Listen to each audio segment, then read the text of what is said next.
Kehadiran Ketua Umum Projo Budi Aristiadi dalam silaturahmi nasional Koalisi Indonesia Bersatu pada Sabtu lalu memunculkan tafsir liar, di mana pasti ada pertanyaan apa sebenarnya maksud kehadiran tokoh barisan pendukung Joko Widodo pada Pilpres 2019 lalu itu dalam pertemuan koalisi partai-partai pemilu 2024. Betulkah kehadiran Projo dalam forum silaturahmi itu menjadi momentum penjajakan dan juga sinyal restu Jokowi ke KIB? Dan malam ini saya akan berbincang dengan Ketua Umum Relawan Pro Jokowi, ada Mas Budi Aristiadi, dan juga Direktur Eksekutif Parameter Politik Indonesia, Adi Praitno. Halo, selamat malam Bapak-Bapak, apa kabar? Selamat malam, salam sehat semuanya. Alhamdulillah, salam sehat juga. Selain dari ada Mas Budi dan juga Mas Adi, kami juga nanti akan mengundang Wakil Ketua Umum Partai Golkar, Mas Ahmad Doli Kurnia. Tapi sampai saat ini kami belum bisa terhubung dengan Mas Doli. Tapi langsung saja saya akan langsung ke Mas Budi terlebih dahulu. Mas Budi, ini cukup menarik yang menjadi pertanyaan banyak orang, termasuk saya. Sebenarnya kalau misalnya ditanya, apa sebenarnya yang menyebabkan Mas Budi datang ke silaturahmi nasional Koalisi Indonesia ini terkait dengan apa yang terjadi pada saat hari Sabtu malam itu. Sebenarnya selain soal undangan, apa sebenarnya makna di balik itu?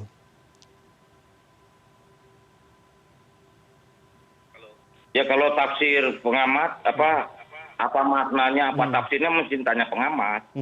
Tapi kalau dari kalau bagi kami, komunikasi yang intens dan komprehensif bersama komponen anak bangsa kan harus disambut positif. Dan kami dari Projo merasa sangat terhormat undangan dari senior-senior teman-teman partai yang memang sudah punya sejarah panjang dalam perjalanan bangsa ini. Figur-figur yang memang sudah teruji ikut menghela perjalanan bangsa ini di masa-masa yang lalu. Saat ini kita juga melihat bahwa Golkar kan sebagai partai besar, partai berpengalaman. Sejak awal KIB ini dibentuk, saya sudah memberikan pendapat bahwa ini adalah manuver politik yang cerdas yang dilakukan oleh Golkar dan P3. Oke, tapi apakah hanya itu saja? Karena koalisi ini berbasis pada misi dan platform yang berusaha disamakan. Jadi ini kan cara baru dalam kontestasi politik 2024. Biasanya partai politik berkoalisi sudah ada capres-cawapres, ini belum ada. Tapi mereka sudah sepakat untuk berkoalisi. Ini kan langkah yang baru dalam perpolitikan nasional kita. Gitu, Mas. Tapi kalau berbicara soal undang-mengundang ini, dari Pak Jokowi sendiri sebenarnya pasti sudah merestui begitu untuk kedatangan dari Mas Budi ke acara silaturahmi nasional ini. Sebenarnya apakah ada pesan khusus begitu yang diberikan Pak Jokowi terhadap Mas Budi? Ya, yang pasti kan semua kerjasama politik dilakukan oleh semua partai politik ini kan tujuannya baik begitu. Kan bangsa ini kan bangsa besar, bangsa yang nggak mungkin dikelola atau diurus oleh satu kelompok. Sudah semua kerjasama, semua yang menghimpun seluruh komponen anak bangsa, menurut saya harus disambut positif. Begitu.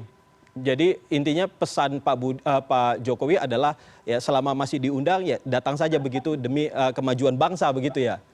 Betul? Itu kan agenda-agenda jelas. Tadi sudah disampaikan oleh Ketua Umum Golkar bahwa dalam pidatonya juga Ketua Umum Golkar mengatakan bahwa koalisi ini juga terbuka buat partai politik pendukung pemerintah yang lain, termasuk PDI Perjuangan, Partai Gerindra dan Nasdem, gitu loh. Jadi koalisi ini memang pendahuluan.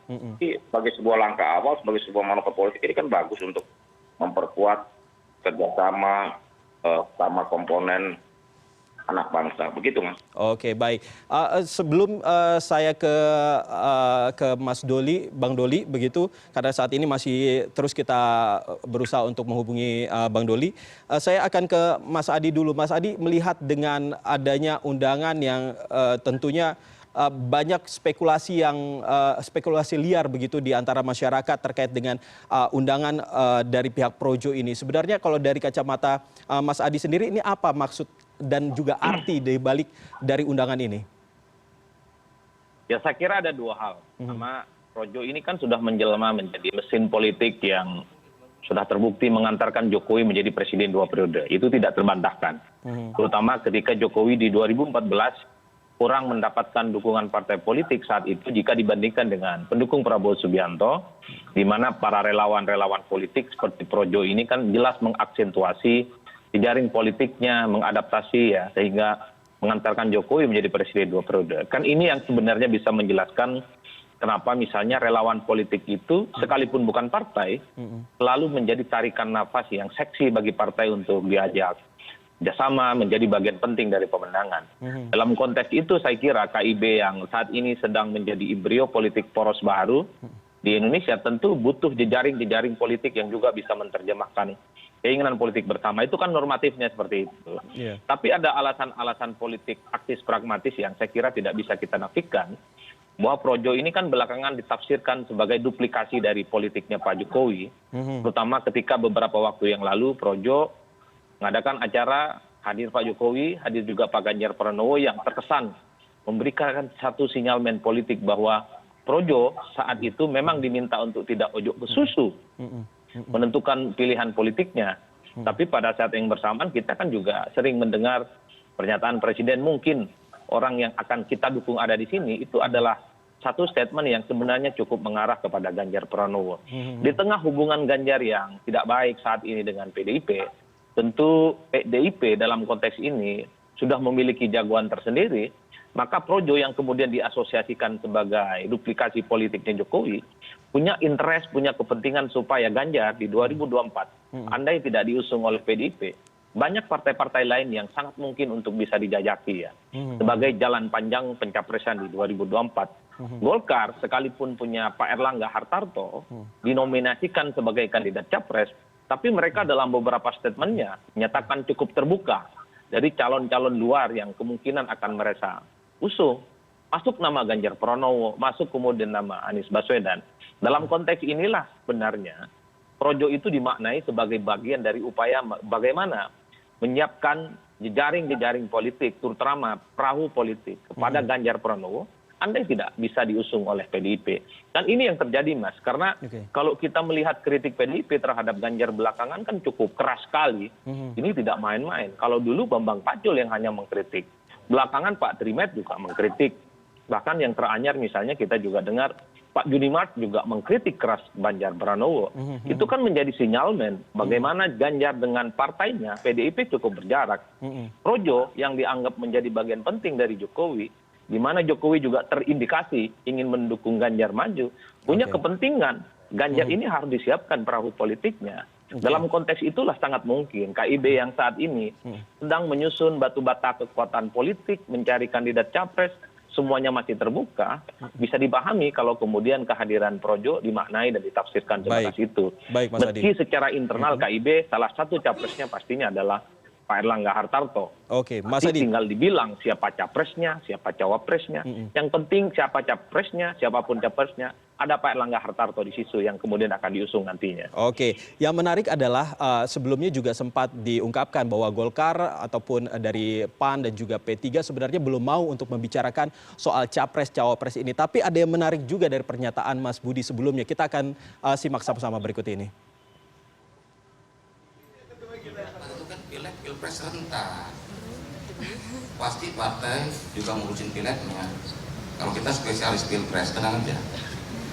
Sudah ada capres Pak? Oh, soal calon nanti ojo ke susu, ya kan? Makanya kita hashtagnya Projo ora ke susu, ya. Karena nanti dinamika masih terus berlangsung, sabar. Karena pada waktunya nanti kita akan sampai ke chapter-chapter itu, gitu ya. Dan saat ini sudah bergabung kembali dengan saya ada Wakil Ketua Umum Partai Golkar, ada Bang Ahmad Doli Kurnia. Bang Doli, saya langsung ke Bang Doli ini. Bang Doli, berbicara soal apa yang tadi sudah diungkapkan oleh Mas Budi. Tadi sempat kita dengar bersama-sama pernyataannya. Sebenarnya kalau dikatakan bahwa sebenarnya kedatangannya ini adalah terkait dengan pemilihan presiden begitu. Apakah tidak ada pembicaraan terkait dengan pilpres, terutama untuk calon-calonnya, siapa capresnya dan juga siapa cawapresnya begitu, Bang Doli? Ya, tentu pertama kami berterima kasih ya pada Mas Ketua Umum Projo yang di dalam acara deklarasi Koalisi Indonesia Bersatu itu, ya. Dan sama dengan seperti yang lain juga kami berterima kasih untuk bisa hadir melihat satu momentum penting menurut saya, karena KIB itu kan sebenarnya kita ingin membangun tradisi politik baru, ya. Bahwa pertama kalau kita membicarakan pilpres itu suka atau tidak suka, mau tidak mau, atau event politik apapun di Indonesia ini, muaranya adalah partai politik. Itu yang pertama. Yang kedua, kita ingin menyampaikan pesan juga bahwa kalau bicara pilpres itu nggak mesti ujung-ujung pada saat mau mendaftarkan ke KPU dan seterusnya gitu. Tapi kita bisa mulai jauh hari sebelumnya sehingga kita bisa mendiskusikan banyak hal. Nah, yang ketiga, KIB ini sebetulnya sedang membangun narasi, buat cerita atau mengkonstruksi masa depan Indonesia paling tidak 5 tahun ke depan, antara 2004-2009. Yang tentu adalah karena memang kita sebagian besar dari ketiga partai politik ini adalah bagian dari koalisi pemerintah. Tentu kita ingin melanjutkan apa yang sudah dicapai prestasi oleh Pak Jokowi gitu. Nah, jadi tahapan-tahapannya juga cukup panjang. Katakanlah misalnya kemarin tanggal 12 Mei itu kita baru peloroh kalau bicara tentang mengilustrasikannya membuat cerita dalam sebuah buku gitu ya. Nah, kemarin kita sudah mulai bab pendahuluan. Nah, dan kemudian pada akhirnya nanti mungkin akan bicara tentang konsepsi, ya, nilai-nilai, gagasan-gagasan apa yang harus kita bangun serta program-program apa yang harus kita tawarkan kepada masyarakat untuk masa depan Indonesia setidaknya 2004-2009. Nah, tentu setelah itu kita akan membicarakan setelah konsepsi nilai dan gagasan itu muncul, dan akan kita tetapkan siapa yang akan memimpin, ya, di dalam melaksanakan program-program itu. Nah, itu nanti ada chapter-chapter yang berikutnya yang akan kita bicarakan. Nah, jadi kira itu yang membuat semua orang akhirnya masih dengan sangat terbuka untuk bisa hadir dan ikut terlibat di dalam Koalisi Indonesia Bersatu ini. Tapi ini berbicara soal apa yang sudah tadi disampaikan oleh Bang Doli. Kalau berbicara soal proses ini dikatakan cukup panjang begitu, ada chapter-chapternya begitu. Tapi sedangkan di sisi lain bahwa pemilu ini tinggal 20 bulan lagi, apakah cukup itu? Tidakkah lebih baik, lebih cepat, lebih baik begitu? 20 bulan itu kan bisa ditafsirkan lama, bisa ditafsirkan sebentar. Bicara tentang Indonesia, saya kira waktunya masih cukup, ya. Kita membicarakan banyak hal tentang masa depan Indonesia gitu. Nah, cuman nanti memang kalau bicara tentang siapa yang akan kita tetapkan paketnya, nah ini kan tentu banyak sekali yang harus kita diskusikan. Ya. Belum kita bicara kriteria dan seterusnya gitu. Nah, oleh karena itu kehadiran sekali lagi Budi sebagai ketua umum Projo itu menambah bobot, bukan hanya sekedar bobot politik, ya, gitu. Tetapi ini adalah pastikan bahwa kita masih terbuka untuk bekerja sama dengan bukan hanya kekuatan partai politik, tetapi juga dengan kekuatan masyarakat, kekuatan sosial lainnya, termasuk Projo yang juga punya pengalaman selama ini dalam pilpres. Oke, kalau begitu, kalau saya ke Mas Budi. Mas Budi, ini berbicara soal apa yang tadi sudah disampaikan oleh Bang Doli terkait dengan apa yang berlangsung, tahapan-tahapannya itu cukup panjang.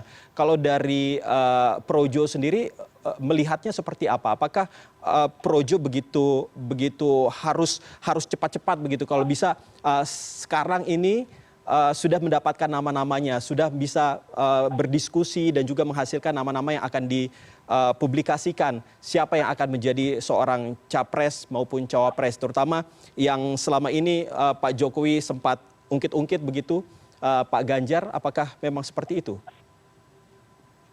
Begini, kalau menurut jadwal kan pendaftaran capres dan cawapres itu kan September 2023, masih 16 bulan dari sekarang, waktunya masih terlalu panjang untuk menentukan nama capres dan cawapres gitu loh.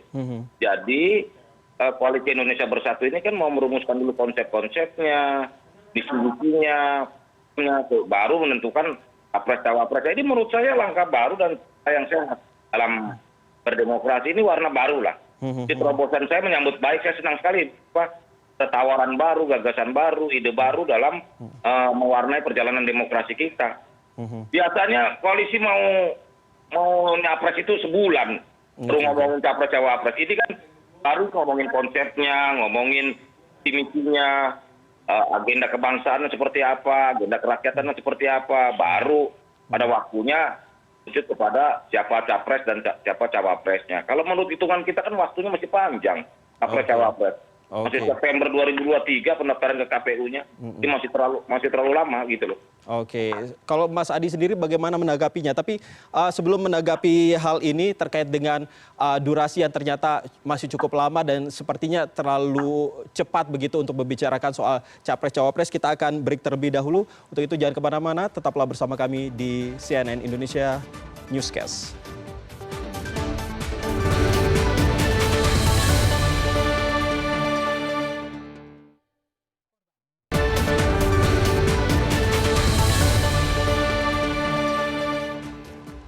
Terima kasih Anda masih bersama kami di CNN Indonesia Newscast dan masih bersama saya ada Ketua Umum Relawan Pro Jokowi, ada Budi Aristiadi, Wakil Ketua Umum Partai Golkar Ahmad Doli Kurnia, dan juga yang terakhir adalah Direktur Eksekutif Parameter Politik Indonesia Adi Praitno. Dan menyambung tadi pertanyaan saya yang sempat terputus terkait dengan masa yang masih panjang, masa pemilu ini yang masih panjang, otomatis mungkin saja untuk membicarakan soal calon presiden dan juga calon wakil presiden belum saatnya untuk saat ini.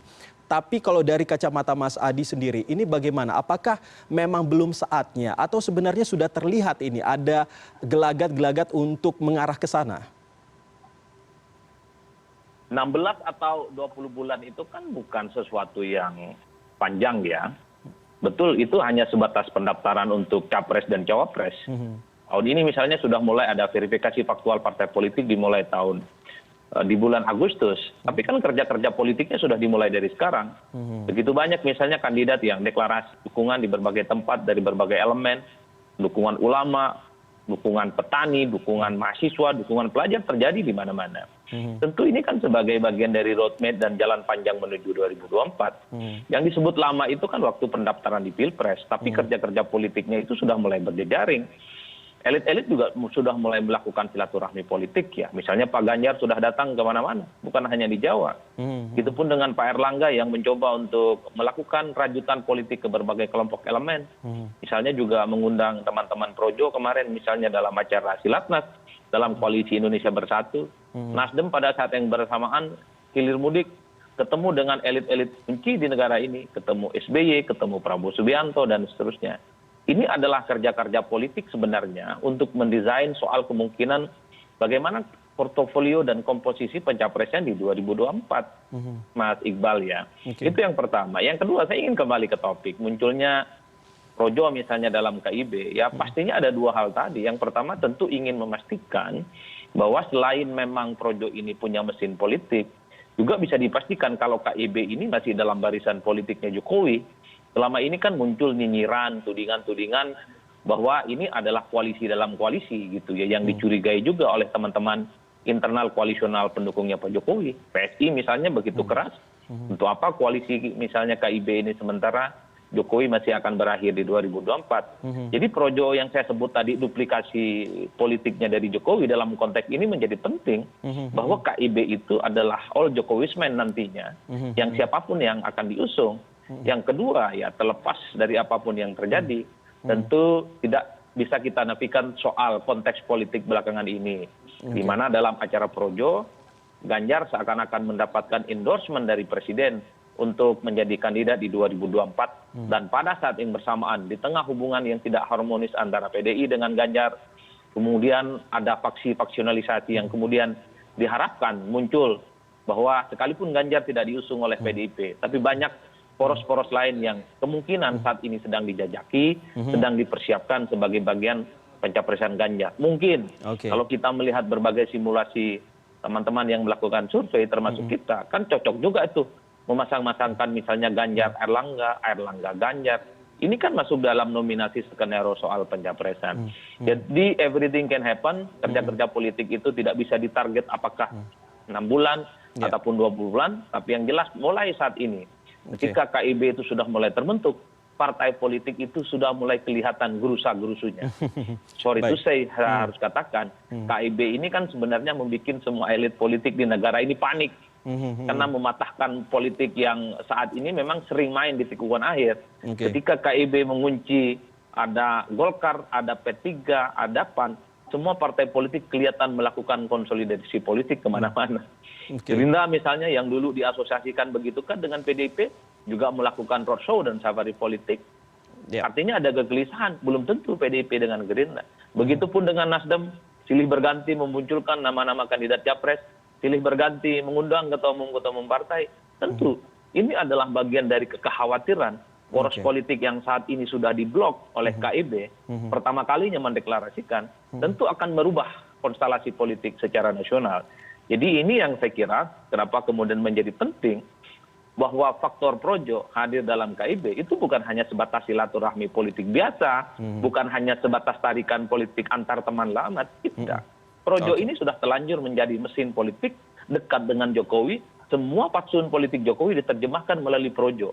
Ketika Jokowi sudah mulai dijauhkan dari PDIP. Kan itu yang terjadi saat ini. Pesan-pesan politiknya yang menurut kita yang melihat dari jauh itu, Iva. Baik, saya ke Mas Budi. Ini Projo merupakan mesin politik dari Jokowi. Tanggapan dari Mas Budi sendiri ini bagaimana? Apalagi kalau kita ketahui bersama dan juga menurut catatan saya bahwa Pak Jokowi hingga saat ini juga masih menjabat sebagai Ketua Dewan Pembina dari Pro Jokowi itu sendiri. Apakah kehadiran Projo dalam forum itu sebagai bentuk restu Jokowi atau bagaimana? Dan ini apakah artinya bahwa memang sinyalemen-sinyalemen terkait dengan capres-cawapres ini sebenarnya memang sudah terjadi begitu? Kalau soal tafsir kan tadi sudah dianalisa oleh Mas Adi. Kita buat tafsir baik di Projo kan ini tinggal melakukan tindakan politik. Kita bukan menganalisa, kita melakukan tindakan politik dan kerja politik. Gitu. Kalau soal analisa biar Mas Adi yang menyimpulkan. Jadi bagi kami senang sekali. Ini kan tawaran baru. Tawaran baru dalam kontestasi 2024. Tawaran barunya apa? Partai politik berkoalisi tanpa membicarakan dulu figur capres dan cawapres. Ini kan langkah baru dalam peta perpolitikan nasional. Coba kita bandingin pilpres langsung sejak 2024, 2009, 2014, 2019. Koalisi presnya last minute semua. Jadi ini kan satu lompatan baru setelah sejak 2024 nih. Ketika pilpres dilakukan langsung, dipilih langsung oleh rakyat. Ini kan satu langkah terobosan baru yang menurut hemat kami sangat positif gitu loh. Ini menandai warna baru kerjasama politik. Dan saya berpikir bahwa ini akan menambah bobot demokrasi kita. Jadi partai-partai bekerja sama jauh-jauh hari, visi misi, minimal platform, apa agenda yang bisa disamakan, apalagi Pak Soeharto Monoarfa sebagai Ketua Umum P3 dan Pak Erlangga ini kemampuan teknokratisnya luar biasa. Beliau mengatakan bahwa tantangan kita ke depan adalah bagaimana Indonesia ini menghadapi middle income threat. Itu kan isu strategis kebangsaan yang harus disikapi oleh partai politik sehingga partai politik betul-betul bisa membawa nilai tambah bagi kemajuan demokrasi di Indonesia. Begitu, Mas. Tapi respon dari Pak Jokowi terhadap kehadiran dari KIB ini bagaimana ini? Kalau kita lihat ke apa yang terjadi pada hari Sabtu malam itu, saya ke Mas Budi terkait dengan hal ini. Ini apa respon dari Pak Jokowi? Ya, beliau kan senang saja bahwa seluruh partai memikirkan kerjasama jauh-jauh sebelumnya untuk menyusun langkah-langkah yang baik bagi kemajuan bangsa, kan hal yang positif, begitu. Berarti setuju-setuju saja. Apakah kalau ini perlu ditambah nanti koalisinya? Berarti ini artinya bahwa Pak Jokowi merestui ya? Pidato Pak Ketua Umum Erlangga juga sudah jelas bahwa ini kan koalisi bisa terbuka. Begitu loh. Berarti merestui dengan kehadiran yang eksklusif, tertutup, enggak. Ini kan terbuka untuk semua partai politik. Gitu loh. Baik, saya ke Bang Doli sekarang. Bang Doli, ini yang menarik juga ada pernyataan dari Ketua PAN yang menyatakan bahwa sebenarnya mereka tidak tahu menahu ini terkait dengan undangan kepada pihak Projo begitu. Apakah betul itu? Ya kan seperti yang saya katakan tadi, kita kan berusaha untuk mengundang semua elemen, ya bahwa kita juga mau menunjukkan, walaupun kita sudah bersepakat membangun koalisi, ini masih koalisi yang sangat terbuka. Sejak awal Golkar khususnya itu sudah menyampaikan bahwa kami sangat terbuka untuk membangun kerjasama dan koalisi dengan siapapun. Nah juga di dalam pembicaraan 3 ketua umum partai ini juga menyepakati. Artinya dengan bergabungnya 3 partai politik Golkar, PAN, dan P3 dan kemudian membuat koalisi, ini tidak menutup kemungkinan untuk bisa kita tetap membangun kerjasama dengan siapapun, dengan kekuatan partai politik lain, untuk membangun koalisi yang lebih besar lagi. Nah, jadi oleh karena itu, kami tetap membuka diri. Nah, berarti ini artinya bahwa memang walaupun sudah koalisi untuk soal undang-mengundang berpihak kemana ataupun tujuannya kemana, belum tentu partai lain yang dalam satu koalisi ini bisa mengetahuinya, begitu, Bang Doli? Nah, ini dibuat panitia bersama. Itu ada 3 orang yang dari masing-masing partai politik untuk kemudian menyusun rencana-rencana kerja sampai dari mulai tanggal 12 Mei sampai ke acara kemarin. Setelah ini mungkin nanti akan dibentuk tim yang lebih lengkap lagi untuk menyusun agenda-agenda seperti yang saya sampaikan tadi, bicara tentang narasi, bicara tentang konsepsi, visi misi, program bangsa ke depan dan seterusnya gitu. Nah, termasuk nanti bicara tentang soal agenda-agenda kerja konkret bersama di dalam 3 partai ini sampai ke daerah. Dan akhirnya juga nanti akan membicarakan soal mekanisme penetapan tadi capres dan cawapres. Jadi itu tahapan-tahapannya yang saya kira nanti akan kita lakukan. Ya, Mas Adi melihatnya bagaimana ini? Kalau misalnya tadi dikatakan bahwa sebenarnya Ketua PAN ini tidak mengetahui kalau misalnya ada undangan untuk projo begitu. Ya justru kita nggak paham gitu. Kenapa ketiga partai ini justru tidak ada yang tahu. Misalnya salah satunya PAN soal undangan projo. Berarti projo ini sakti betul gitu ya, bukan hanya sebatas relawan. Mungkin orang melihat dewan pembinanya. Saya nggak tahu persis ya, tapi yang jelas projo ini bukan sebatas relawan biasa ya, Mas Iqbal. Saya terus ingin membaca bahwa ada kecenderungan di 2024 ini akan terjadi saingan sengit antar koalisional pendukung Jokowi. Ada keinginan secara umum ingin menghentikan nominasi PDIP terutama, yang sudah memenangi Pileg dan Pilpres selama 2 periode berturut-turut. Nah, apalagi misalnya kalau kita melihat konteks disharmonisasi antara Jokowi misalnya dengan PDIP saat ini, maka sangat relevan kehadiran projo dalam KIB itu disambut baik karena KIB tentunya akan menjadi pemain kunci soal pencapresan di 2024 yang saya sebut tadi. Ingin mengganti dalam tanda kutip dominasi kekuatan politik yang selama ini 2 periode berkuasa. Ini yang saya kira jauh lebih menarik ketimbang bicara sesuatu yang disampaikan oleh Bang Budi dan Bang Doli. Kalau bicara fatwa, visi misi, politik identitas, pemilu udah lama, saya kira nggak menarik. Jadi ini memang harus digaspol bahwa ini soal faksionalisasi sebenarnya menuju 2024. Di mana ada wajah Jokowi di KIB ini yang sangat mungkin dan sangat condong mengendorse Ganjar Pranowo untuk dicapreskan gitu ya. Entah siapapun nanti desainnya, selama misalnya Ganjar itu tidak didukung oleh PDIP. Ini kan gerasak gerusuknya sudah mulai kelihatan. Bagaimana konfliknya sudah mulai secara terbuka. Apalagi misalnya pada saat yang bersamaan di KIB ini tidak mengundang partai-partai yang lain, terutama PDIP sebagai partai penguasa. Itu juga bisa menjadi tafsir lain betapa memang KIB ini akan dijadikan sebagai salah satu landasan Ganjar Pranowo andai tidak diusung oleh PDIP. Kan ini sebenarnya suasana batinnya yang ditangkap oleh publik secara umum, bahwa politik itu bukan hanya yang tampak di depan permukaan yang baik-baik saja, tapi panggung belakangnya itu cukup bergemuruh, Mas Iqbal ya. Ya mungkin karena kita melihat persoalan dari jauh, obrolan-obrolan warung kopinya seperti itu. Ya inilah yang saya kira sebut dinamis ya. Karena saya membaca untuk 2024 ini kan pertarungannya cukup datar, tidak ada yang dominan, terutama para kandidat-kandidat yang saat ini sekalipun memiliki elektabilitas yang tinggi, tapi tidak bisa mengunci kemenangan secara pasti. Artinya apa? Unsur partai politik, unsur relawan, unsur dukungan-dukungan dari elemen yang lainnya menjadi penting dalam konteks ini untuk dibaca. Banyak tokoh-tokoh yang dinilai punya elektabilitas tinggi seperti Mas Ganjar Pranowo, tapi sampai saat ini kan belum mendapatkan tiket politik apapun. PDIP misalnya harus berjuang keras Bagaimana harus melawan dominasi Puan misalnya di struktur internal Mas Ganjar itu. Makanya kemudian selalu dikait-kaitkan dengan KIB, dikait-kaitkan dengan poros yang lain yang kemungkinan akan dibentuk oleh Nasdem yang juga menominasikan Ganjar Pranowo sebagai kandidat. Ini yang saya kira akan membuat dinamika politik 2024 yang dianggap masih lama itu justru seakan-akan terjadi tahun depan. Dan yang menarik ini adalah sebenarnya ini kan ada berbagai macam persepsi begitu.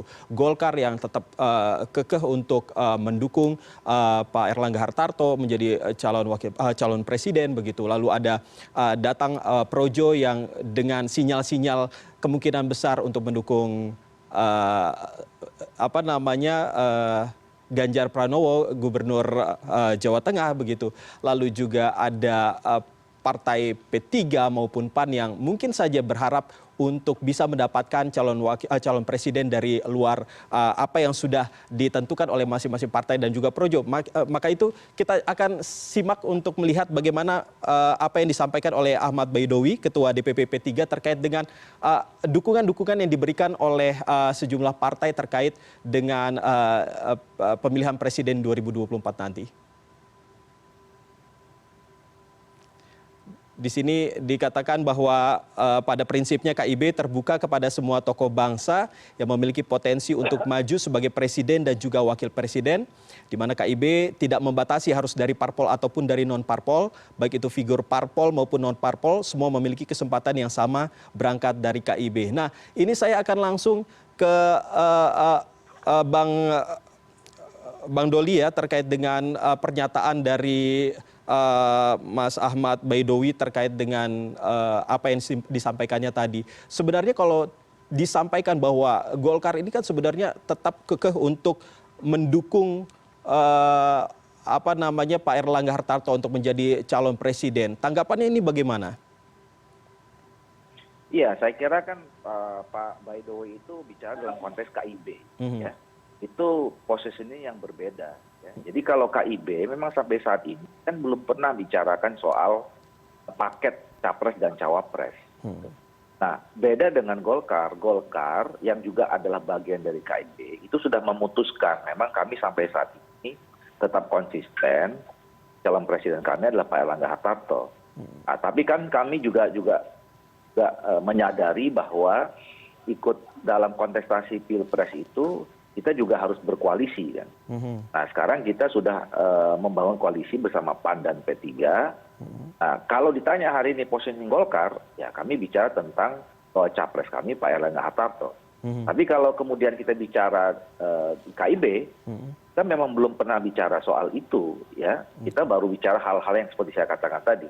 Dan ketika nanti kita bicara pada akhirnya masuk pada bab atau chapter bicara tentang paket pasangan capres dan cawapres, ya tidak lagi bisa sendiri-sendiri, nanti akan bicara bertiga atau mungkin bicara berempat berlima dengan kalau ada misalnya partai politik atau kekuatan politik lain bisa bergabung dengan kami gitu. Oke.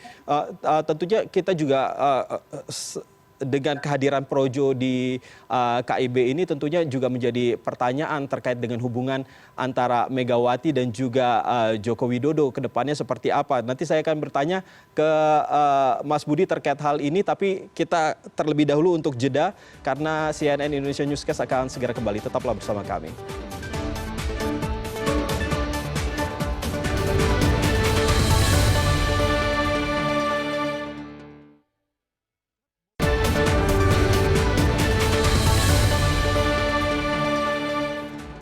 Terima kasih Anda masih bersama kami di CNN Indonesia Newscast dan masih bersama saya ada Mas Budi, ada Bang Doli dan juga Mas Adi. Saya langsung ke Mas Budi terlebih dahulu. Ini Mas Budi, ini terkait dengan peluang Ganjar di KIB ini seperti apa nih kalau menurut persepsi dari Mas Budi sendiri?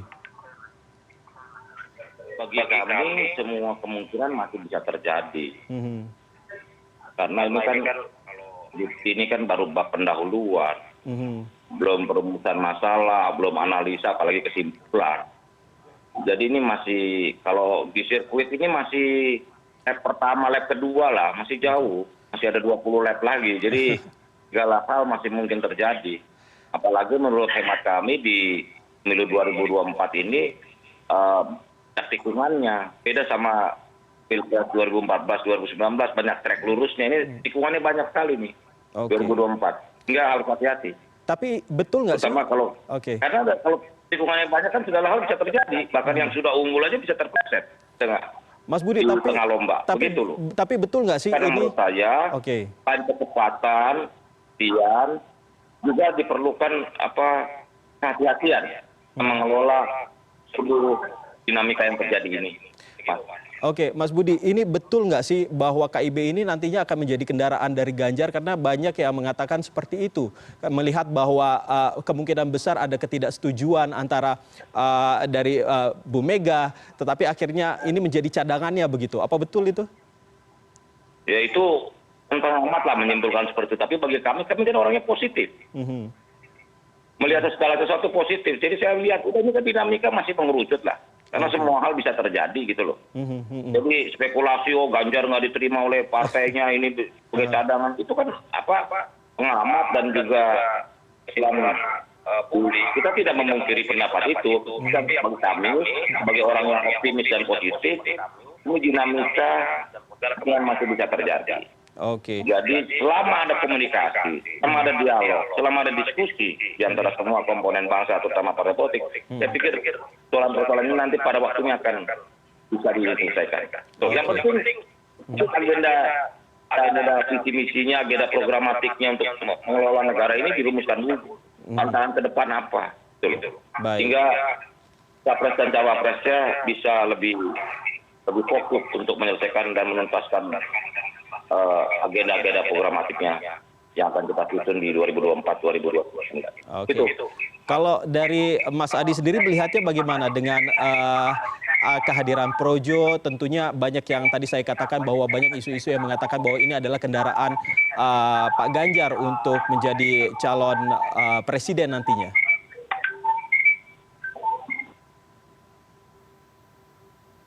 Halo, Mas Adi? Ya, Mas Adi gimana, bisa, Mas? baik Mas Adi bisa bagaimana analisa dari Mas Adi sendiri terkait dengan banyaknya masyarakat yang mengatakan bahwa ini sebenarnya adalah kendaraan KIB ini kendaraan Ganjar untuk menuju calon presiden. Apa betul itu? Ya, dugaan-dugaan itu pasti ada ya. Tapi kan yang jelas dalam KIB itu yang sudah mematok harga mati pencapresan adalah Ketua Umum Golkar, Erlangga Hartarto, yang sudah diputuskan dalam Munas yang saya kira nggak bisa dibantah. Kalau ingin menggagalkan Pak Erlangga nggak jadi capres, ya harus ada Munaslup. Dan syarat Munaslup itu luar biasa. Ini yang saya pahami kenapa Bang Doli itu misalnya positioningnya tetap menjadikan Pak Erlangga sebagai variabel penting ya soal pencapresan. Seperti teh botol, siapapun capresnya, andai dari pihak luar ya cawapresnya Pak Erlangga. Siapapun cawapresnya, ya capresnya adalah Pak Erlangga. Kan itu adalah keinginan-keinginan secara umum. Saya memahami Golkar itu bukan hanya Pak Erlangga yang elektabilitasnya belum muncul secara signifikan, tapi saya memahami Golkar itu secara institusional merupakan mesin politik yang kemudian kokoh dan struktur. Kalau suara Golkar yang 10% itu dikonversi menjadi suaranya Pak Erlangga, itu kan menjadi penting poros koalisi Indonesia Bersatu ini. Tinggal mencari kira-kira siapa partner yang bisa menderek elektabilitas soal duet yang akan diusung nantinya.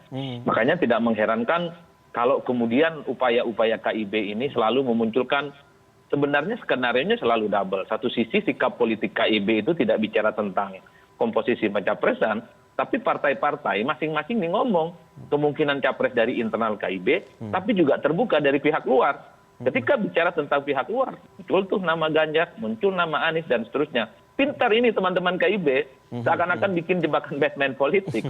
Ingin menutup kanal bahwa ini adalah satu poros politik yang sebenarnya jangka panjang, bikin narasi besar tentang kebangsaan, tapi pada saat yang bersamaan sedang menyusun kekuatan, kira-kira siapa yang akan diusung bersama soal kandidasi pencapresan itu, Mas Iqbal ya secara umum. Makanya saya cukup yakin, KIB ketika selalu dikaitkan dengan Jokowi, ketika dikaitkan dengan KIB, selama itu juga, maka KIB ini tentu akan menjadi satu hal yang selalu dikaitkan dengan betapa pentingnya Ganjar itu diperhitungkan dalam konteks kandidasi itu. Tentu dengan satu catatan, Ganjar tidak diusung oleh PDIP. Kan begitu, agak rumit kalau kemudian pada akhirnya Ganjar diputuskan menjadi kandidat capres dari PDIP. kok rasa-rasanya KIB tidak akan selalu menyebut Ganjar sebagai bagian dari mereka yang akan diperhitungkan ke depan.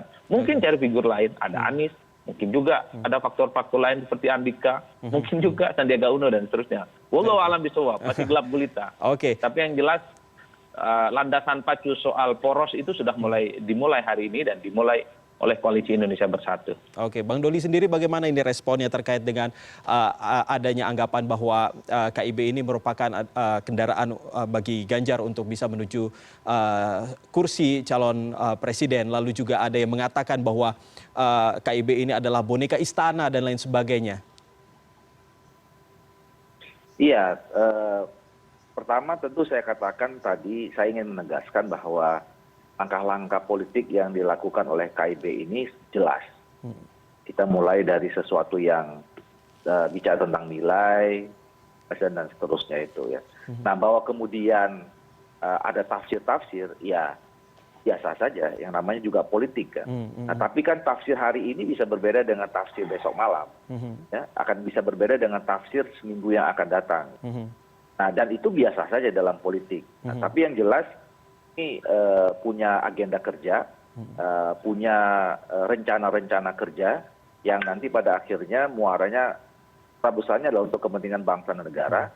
Dan saya kira kami tentunya akan selalu minta doa restu dari siapapun, doa restu dari masyarakat, termasuk juga sekarang pemimpin negara kita ya.